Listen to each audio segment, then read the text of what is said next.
Cristo no vino para condenar al mundo, sino a salvarlo. Escuchemos con atención este Evangelio, poniéndonos de pie. Dios amó tanto al mundo que entregó a su Hijo único, para que todo el que crea en Él tenga vida eterna.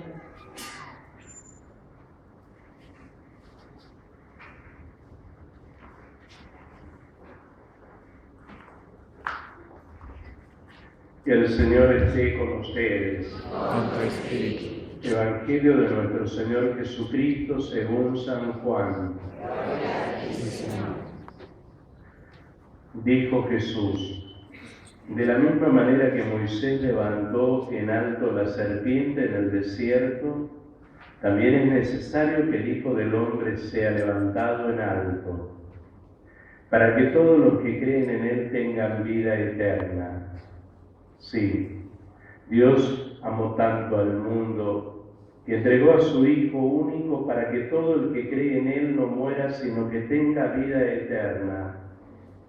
Porque Dios no envió a su Hijo para juzgar al mundo, sino para que el mundo se salve por Él. El que cree en Él no es condenado, el que no cree ya está condenado, porque no ha creído en el nombre del Hijo único de Dios. En esto consiste el juicio. La luz vino al mundo y los hombres prefirieron las tinieblas a la luz, porque sus obras eran malas. Todo el que obra mal odia la luz y no se acerca a ella por temor de que sus obras sean descubiertas. En cambio, el que obra conforme a la verdad se acerca a la luz, para que se ponga de manifiesto que sus obras han sido hechas en Dios. Palabra del Señor. Gloria a ti, Señor Jesús.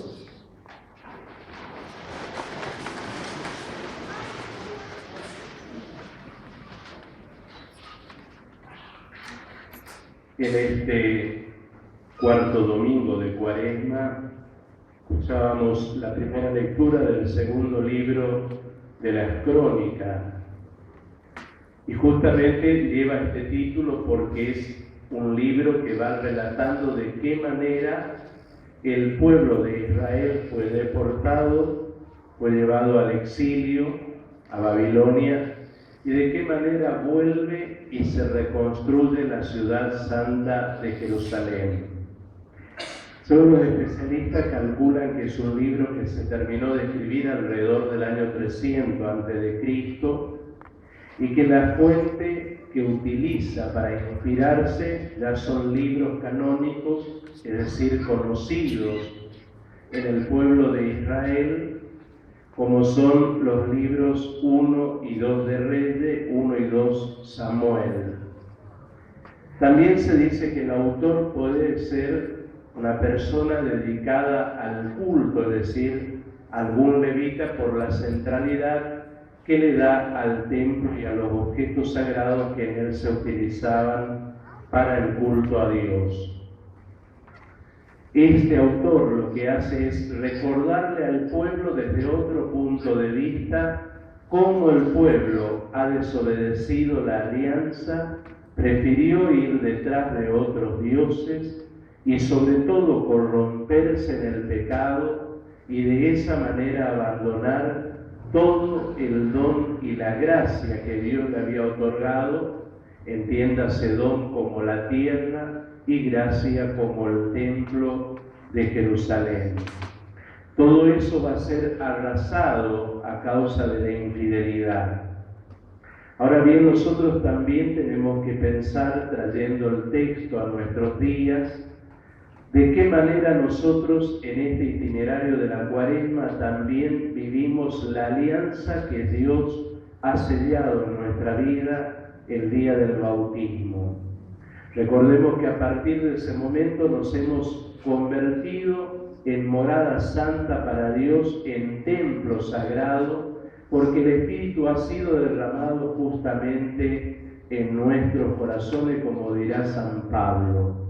Y de esa manera, porque el Espíritu habita en nosotros, toda nuestra persona se torna sagrada y de ahí que nadie tenga ninguna facultad o derecho para determinar su existencia o no. Por otro lado, también hablando del cuerpo como templo sagrado de Dios, ver también de qué manera uno va formando su conciencia. Aparece al final del texto justamente que el Señor movió la conciencia de Ciro, rey de Persia, para que justamente éste dejara al pueblo de Israel en libertad de volver a su tierra, de construir el templo y para que pueda ofrecer el culto agradable a Dios. El Concilio Vaticano II nos va a enseñar de que lo más sagrado que tiene el hombre es la conciencia. Es decir, es como el sagrario de la persona humana, es ahí donde Dios dirige su palabra y es ahí donde le habla al hombre. Por eso, inspirándose en los padres de la Iglesia, en autores sagrados, recordemos también que en toda la cultura Dios siempre ya ha sembrado la semilla del verbo, es decir, siempre en cada cultura hay indicios, vestigios de verdad, que tenemos que saber descubrir que no todo es mentira, que no todo es falso y que no todo es de acorde a Dios, sino que hay cosas que son veraces que hay que rescatarlas y reorientarlas desde el Evangelio. Una de esas es que en los hombres de buena voluntad, Dios, aunque no conozcan a Dios, Dios siempre dirige su palabra. Por eso el tema de la conciencia. En este tiempo de Cuaresma también cómo vamos educando ese lugar tan sagrado en el que Dios quiere dirigirnos su palabra. Recordemos que la Cuaresma es un tiempo de escuchar con mayor intensidad la palabra de Dios, dejarnos guiar, dejarnos amasar, moldear por ella. Pero si en una conciencia laxa, que le da lo mismo adaptarse a una cosa u otra, ¿cómo Dios podrá hablar en esa conciencia? O una conciencia demasiado escrupulosa que no hace más que hurgar y buscar constantemente qué cosa ha cometido, qué mal ha hecho, es decir, también es una conciencia o una conciencia errónea que toma el mal como un bien, es decir, actos malos de la vida del hombre hace y lo entiende de que está bien. Por ejemplo, el aborto, el robo, la mentira y una lista interminable. Es decir, hay algo que objetivamente esa conciencia está mal formada y está entendiendo mal las cosas. Como también decíamos la conciencia laxa, la conciencia escrupulosa, una conciencia errónea, y también de otra manera decir, la conciencia recta es aquella que sabe discernir entre el bien y el mal. Y en ese discernimiento entre el bien y el mal es donde se juega toda su existencia, es decir, rechazar el mal y optar por el bien. Por eso siempre habremos escuchado, y generalmente en los ejercicios ignacianos, obrar según la conciencia, obré a conciencia, pero hay que ver esa conciencia cómo está formada. Porque si es una conciencia inescrupulosa, por ejemplo, que es el otro extremo de la conciencia escrupulosa, le da lo mismo ser corrupto, ser honesto, le da lo mismo ser mentiroso, ser falso.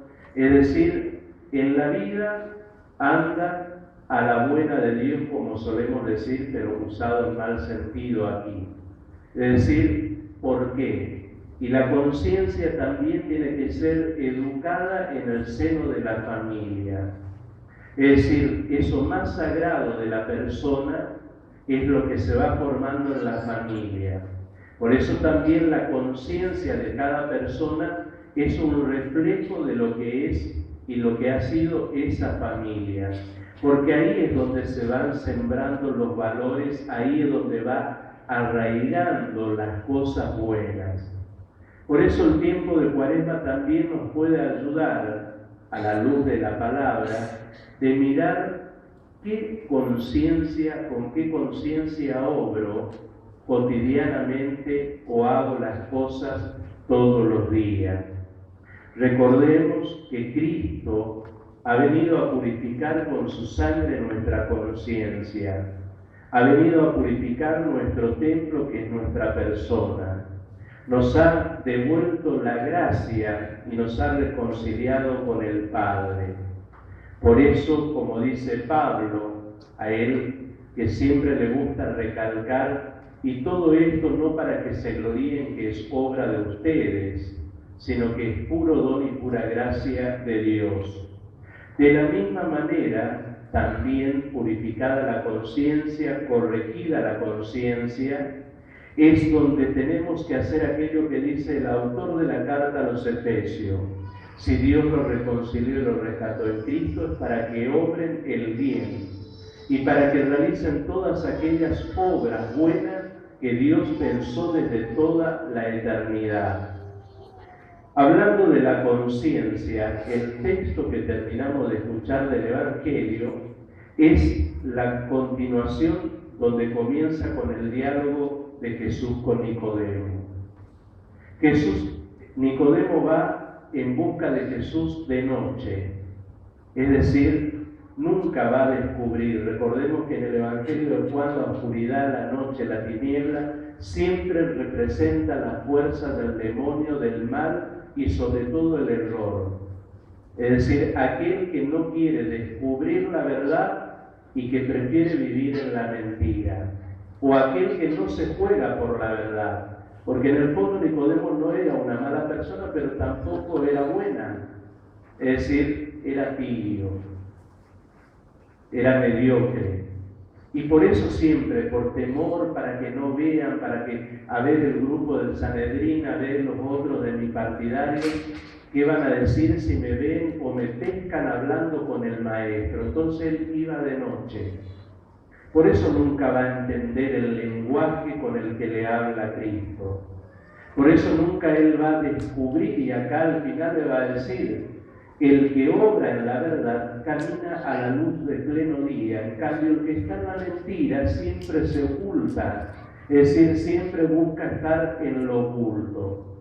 Y pasa también en la vida social. ¿Cuánta gente que vive en la corrupción, en la mentira? Cuando nosotros metemos la pata, ¿qué hacemos? Nos escondemos, escabullimos, decir, no me quiero encontrar con este porque a este le jodí la vida, no, al otro no sé a qué me pregunte, y así me voy escabullando por la vida. ¿Para qué?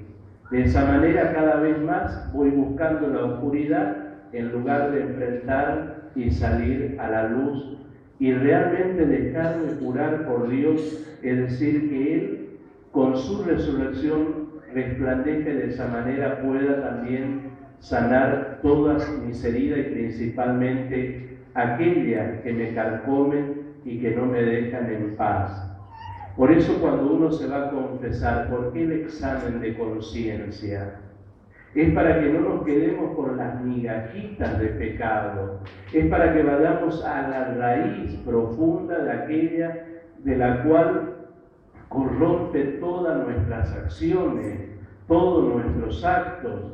Y a veces uno se da cuenta cómo uno merodea, y cada vez empieza de adentro hacia afuera, y hacia afuera, y hacia afuera, como decir, en el fondo Dios te va a liberar porque estás huyendo de la verdad.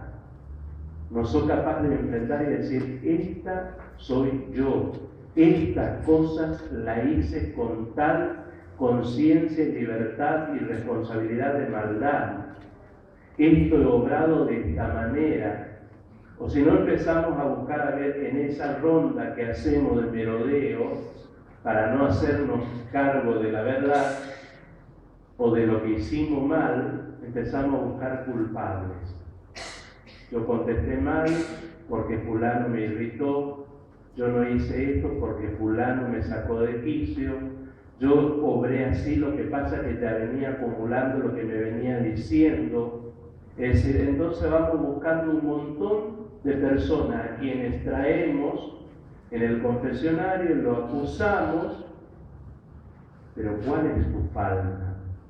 Vos sos dueño, vos sos libre, vos sos responsable de tus actos. No estés buscando cómplice ni culpable para hacerte cargo y dejar que Dios te reconcilie.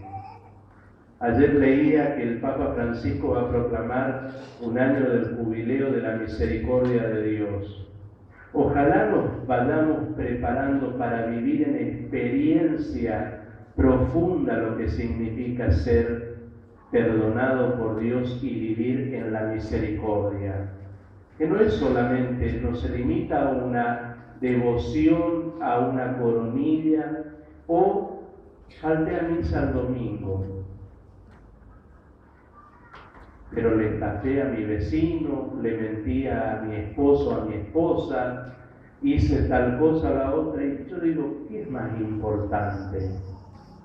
¿De qué le sirve al Señor que te confiese que no viniste el domingo cuando que al Señor que vive en la calle y en el rostro del hermano le jodiste la vida? ¿Acaso eso no es más grave? Si Dios nos dice que nuestra vida tiene que ser el culto agradable, que tiene que ser la hostia viva, que tiene que ser lo santo inmaculado que se ofrezca para que Él lo transforme más aún, vengo simplemente con el precepto y el pretexto de que falté a misa el domingo.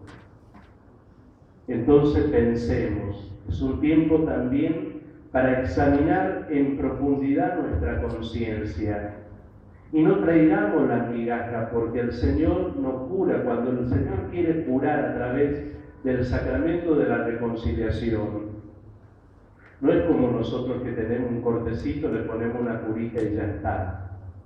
Él quiere ir a lo profundo de la herida y sanar desde allí, para que después no vuelva eso a supurar o a infectarse y a volver a corromper más todavía el cuerpo. Estoy usando la imagen de una herida, pero el pecado, cuando nosotros no somos capaces de arrancarlo de raíz, ese pecado se va arraigando más y va corrompiendo todo, de tal manera que después ya no podemos hacer nada bueno. Dejemos que Dios nos hable a la conciencia y recordemos lo que dice la antífona del Salmo: que no me olvide de ti, ciudad de Dios.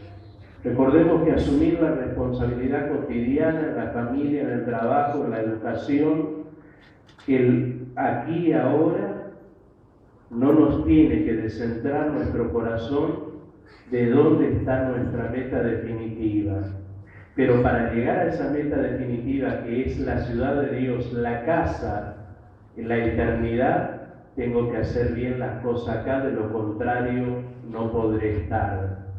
San Agustín tiene una frase que dice: mi corazón está inquieto y no descansa hasta que encuentre en ti reposo, Señor y Dios mío.